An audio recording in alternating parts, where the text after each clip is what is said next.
नमस्कार, आप देख रहे हैं भारत न्यूज, जहां मिलती हैं आपको हरियाणा की हर ताजा खबरें। वीडियो को लाइक करें और भारत न्यूज चैनल को सब्सक्राइब करना ना भूलें। 26 जुलाई से हरियाणा में तेज बारिश का दौर शुरू होगा। मौसम विभाग ने 28 जुलाई तक भारी बारिश का अलर्ट जारी किया। राज्य सरकार ने 1 अगस्त से लागू होने वाला नया कलेक्टर रेट रोका। अब जमीन की रजिस्ट्री पुरानी दरों पर होगी। सरकार ने जनता की मांग पर फैसला वापस लिया। सीईटी परीक्षा के कारण 26 जुलाई को सभी सरकारी स्कूल बंद रहेंगे। शिक्षा मंत्री महिपाल ढांडा ने परीक्षा प्रबंधन को देखते हुए छुट्टी की घोषणा की। सोनीपत में सीईटी अभ्यर्थियों की मदद के लिए स्थानीय लोग आगे आए। स्टेशन और मुख्य चौराहों पर छात्रों को सही मार्गदर्शन देने की व्यवस्था की गई है। जींद के सफीदों में बदमाशों ने डॉक्टरों पर हमला किया, 1 की मौत। रात के समय हुए हमले से मेडिकल समुदाय में गुस्सा है। पुलिस ने जांच शुरू की। रोहतक में महिला की लाश टुकड़ों में मिली, सिर और पैर गायब। पीजीआई क्वार्टर के पास मिली लाश ने इलाके में दहशत फैला दी। स्वच्छता अभियान में नगर पालिकाओं द्वारा रिपोर्टिंग में गड़बड़ी उजागर हुई। 100% कचरा उठाने का दावा था, लेकिन जांच में केवल 60% ही निकला। हरियाणा में 7 नए आईएएस अफसरों की तैनाती की गई। प्रशासनिक फेरबदल के तहत इन अधिकारियों को विभिन्न जिलों में नियुक्त किया गया है। हरियाणा के 14 पहलवान जूनियर वर्ल्ड कुश्ती टीम में शामिल हुए। भारत की टीम में सबसे अधिक खिलाड़ी हरियाणा से चयनित हुए हैं। 28 जुलाई को अंबाला में तीज पर सीएम करेंगे महिला योजनाओं की घोषणा। ड्रोन ट्रेनिंग और साझा बाजार योजना की शुरुआत की जाएगी। फतेहाबाद में महिला से चैन स्नैचिंग की घटना हुई। बाइक सवार आरोपी फरार हो गया। पुलिस जांच में जुटी है। गुरुग्राम में युवक से 3.5 लाख की साइबर ठगी हुई। बैंक अधिकारी बनकर ओटीपी लेकर खाते से पैसे उड़ा लिए गए। यमुनानगर में पुलिस और गैंगस्टरों की मुठभेड़ में 2 बदमाश घायल। वेंकट गैंग से जुड़े शूटर अस्पताल में भर्ती कराए गए हैं। जींद में टीचर ने 12वीं की छात्रा का यौन शोषण किया। पोस्को एक्ट के तहत आरोपी शिक्षक पर केस दर्ज किया गया है। सीईटी परीक्षा के लिए पूरे हरियाणा में सुरक्षा के लिए कड़े इंतजाम किए गए। पुलिस बल तैनात कर संदिग्ध गतिविधियों पर नजर रखी जा रही है।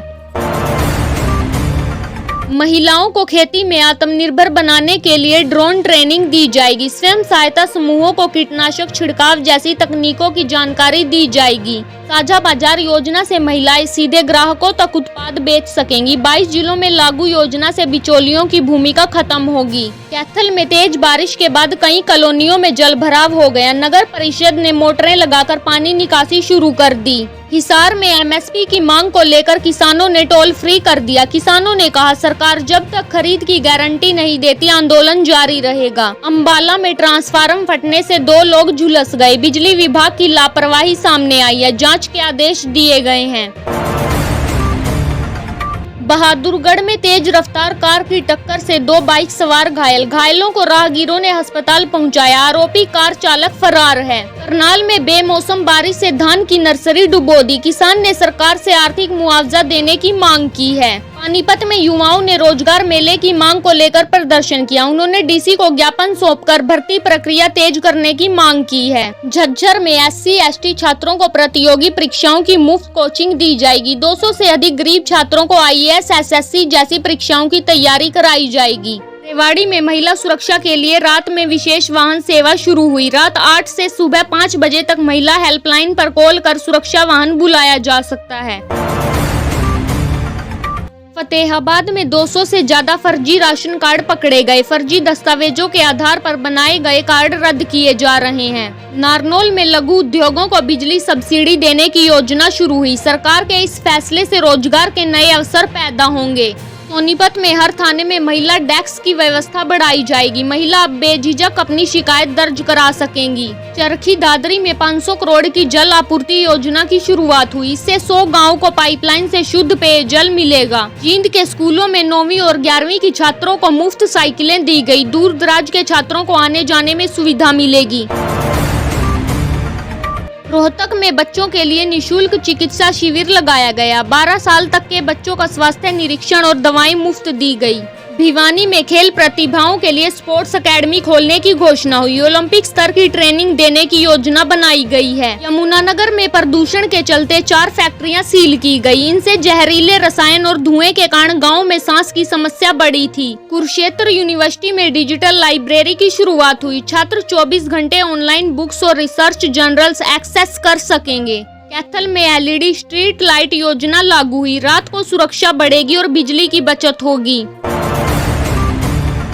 फरीदाबाद में अवैध निर्माण पर नगर निगम की बड़ी कार्रवाई हुई। 50 से ज्यादा दुकानें और मकान सील किए गए। रेवाड़ी के स्कूलों में हर शनिवार नो बैग डे मनाया जाएगा। बच्चे खेल, कला और सामाजिक गतिविधियों में हिस्सा लेंगे। झज्जर में ड्राइविंग टेस्ट के लिए ऑनलाइन स्लॉट बुकिंग शुरू हुई। अब लाइसेंस टेस्ट के लिए लंबी लाइन नहीं लगेगी। हिसार में महिला कॉलेज को यूनिवर्सिटी में बदला जाएगा। लड़कियों को उच्च शिक्षा के बेहतर अवसर मिलेंगे। सोनीपत में गंदगी फैलाने वालों पर 2000 का जुर्माना लगाया गया। नगर परिषद ने दोहराव पर लाइसेंस रद्द करने की चेतावनी दी है।